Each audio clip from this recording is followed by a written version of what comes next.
अस्सलाम वालेकुम dear students. हम कर रहे थे एनसीईआरटी लास्ट एक्सरसाइज के क्वेश्चंस। तो हमने क्वेश्चन नंबर 15 तक ख़त्म किए थे। आज हमें करना है क्वेश्चन नंबर 16। देखो ये क्वेश्चन नंबर 16 प्रॉब्लम क्या कह रही है। An object of mass m is moving with a constant velocity v. How much work should be done on the object in order to bring the object to rest? एक object है जिसका मास m है और वो move कर रहा है with constant velocity v। तो हमें कितनी वर्क डन करनी है ताकि वो जो ऑब्जेक्ट है वो रेस्ट में आ जाए। तो इसमें पहले आप आंसर लिखिए। An object with mass m moving with velocity v has kinetic energy of 1/2 of mv square. In order to bring it to rest, its velocity has to be reduced to 0. And in order to accomplish that, the kinetic energy has to be drained off and sent somewhere else. An external force has to absorb energy from the object, that is, do negative work on it, equal to its kinetic energy, or that is equal to minus 1/2 of mv square. तो क्या होता है कि जब भी हमें एक body को रेस्ट में लाना है तो its velocity should become zero. तो हमें जब एक ऑब्जेक्ट को रेस्ट पे लाना चाहते हैं तो हमें इक्वल अमाउंट ऑफ वर्क करनी है, that is minus that is equal to its kinetic energy, or we can say minus 1/2 of mv square. Now this is question number 17. Calculate the work required to be done to stop a car of 1500 kg moving at a velocity of 60 km/h. अब देखो यहाँ पे क्या करना है कि हमें work निकालनी है जो वो लगेगी एक कार को स्टॉप करने में। जो कि कार है उसका मास वहीं से बता रहा है 15 kg है और वेलोसिटी 60 km/h. तो आंसर में आप लिखेंगे गिवन डाटा जो हमें दिया गया है, मास ऑफ द बॉडी कितना है 1500 kg, वेलोसिटी v भी दी गई है कितनी 60 km/h. अब हम इसको पहले चेंज करेंगे 60 km/h 60 इंटू 1 किलोमीटर में कितने मीटर्स होते हैं 1000 डिवाइडेड बाय 3600 एक आवर में कितने सेकंड्स होते हैं, that is 50/3 meter per second. या यू कैन, जैसे मैंने आपको कहा था, आप सिंपली क्या कर सकते हैं 60 को इंटू कर सकते हैं 5/18 जब हमें km/h को चेंज करना होगा मीटर पर सेकंड में. तो that will come out to be 50/3 meter per second. Now the work required to stop the car, जो अब हमें वर्क यहाँ पे लगती है कार को स्टॉप करने में, वो इक्वल टू होती है किसके, kinetic energy change of the car. अब देखो काइनेटिक एनर्जी चेंज कैसे हमें निकालनी है, is equal to 1/2 of mv square minus 1/2 of m, यहाँ पे ये जो है दैट इज 0 स्क्वायर, क्योंकि यहाँ पे कार को स्टॉप करना है तो वेलोसिटी 0 बिकम होनी चाहिए. तो वहाँ ये 0 आएगा सारा, यहाँ पे इनका वैल्यू पुट करेंगे. 1/2 ऑफ m होता है बराबर यहाँ पे 1500 इंटू वी स्क्वायर. तो v को हमने ऑलरेडी कन्वर्ट करके रखा है 50/3 whole square. That will come out to be 208,333.3 joules. तो इतनी वर्क डन आपको रिक्वायर है to stop a car. Now question number 18.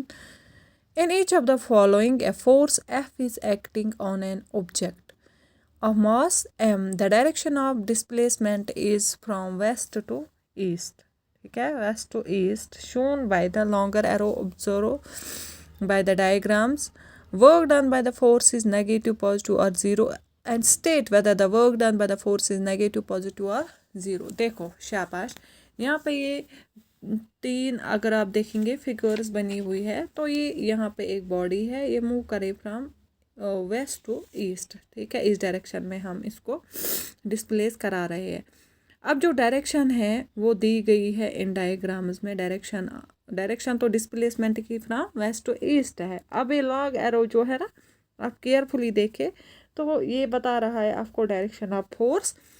तो अब आपको इन तीनों में क्या कहना है कि यहाँ पे क्या हो रहा है, पॉजिटिव वर्क हो रही है, नेगेटिव वर्क हो रही है, जीरो वर्क हो रही है, यहाँ पे भी कहना है आपको। तो इन तीनों में कहना है। तो केस फर्स्ट हम लेंगे, ठीक है। तो केस फर्स्ट में क्या हो रहा है, आप लिखेंगे इसमें, इन this case the direction of force functioning on the block is perpendicular to the displacement. Therefore, work done by the force on the block are going to be 0. शाबाश, वेरी गुड। देखो जो फर्स्ट केस है ये है direction of displacement, ठीक है ना, यहाँ से, और डायरेक्शन ऑफ फोर्स यहाँ से है, दैट इज परपेंडिकुलर। और हमें पता है जब भी direction of force and displacement perpendicular होंगे ईच अदर, तो वहाँ पे वर्क डन 0 है। तो फर्स्ट केस में work done is going to be 0। Now in case second, देखो इसमें क्या लिखेंगे आप, शाबाश, in this case the direction of force functioning on the block is within the direction of displacement. Therefore, work done by force on the block are going to be positive. यहाँ पे अगर आप देखेंगे ये यहाँ से डिस्प्लेसमेंट है और this is the direction of force, तो यहाँ से डायरेक्शन ऑफ फोर्स है, ठीक है ना।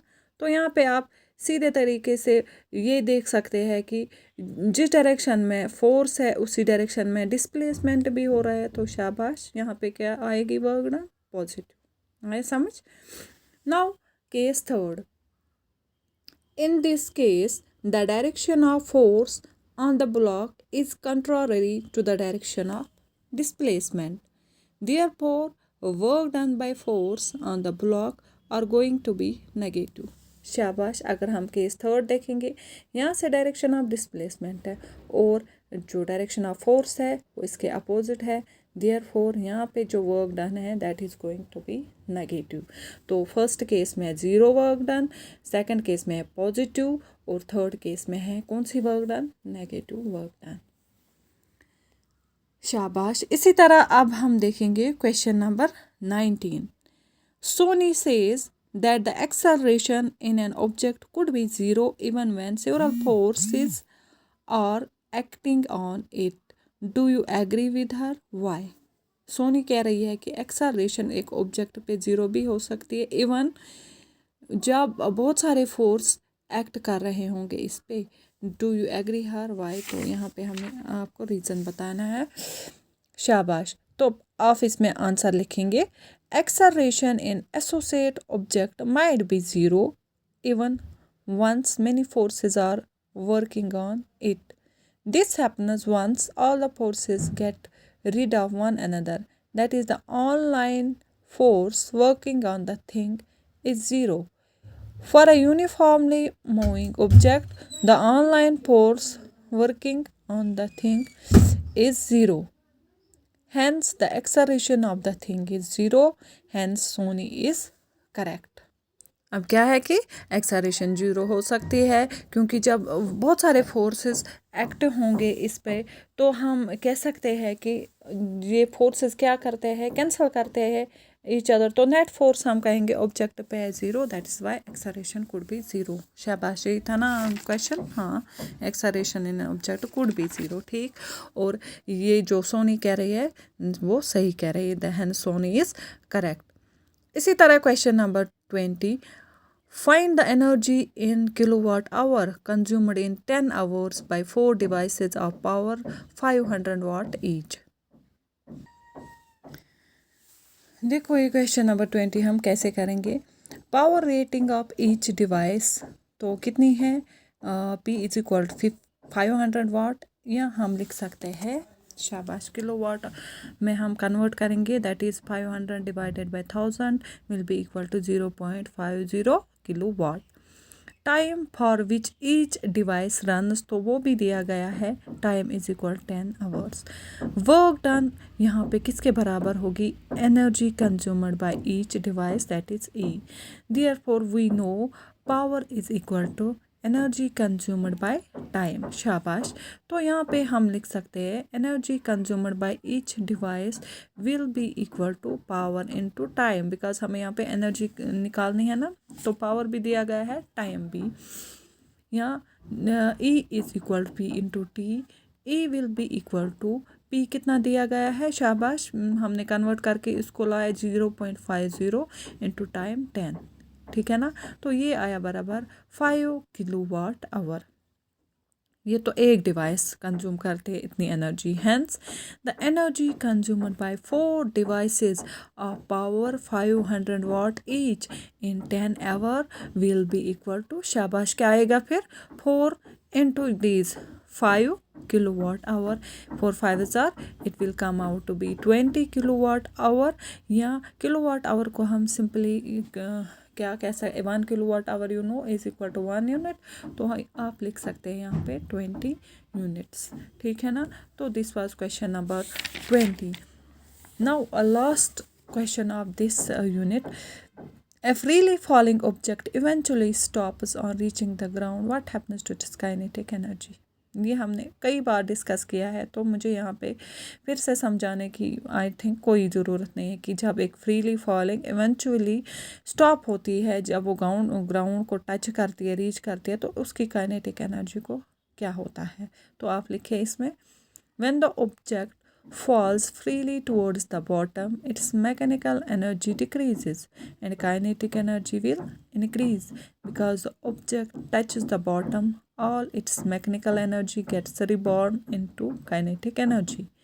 Because the object hits the levelless ground, all its kinetic energy gets reborn into heat and sound energy.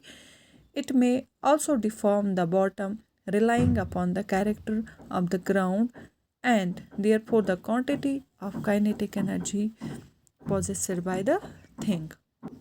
तो सिंपल तरीके से मैं आपको ये कहूँगी कि जब भी ऑब्जेक्ट हिट करेगा ग्राउंड को, इट्स एनर्जी जो काइनेटिक एनर्जी है वो किस किस में कन्वर्ट हो जाएगी, एक तो हीट एनर्जी में, second is the sound energy, और जो और एक एनर्जी है कि ऑब्जेक्ट जो ग्राउंड को डिफॉर्म करता है little bit at the point of collision, ठीक है। तो दिस वाज ऑल अबाउट, ये सारे क्वेश्चंस इस चैप्टर के ख़त्म हो गए, तो ये सारे क्वेश्चंस आप अपनी कॉपी पे लिख लीजिएगा। तो थैंक यू, आज के लिए इतना ही।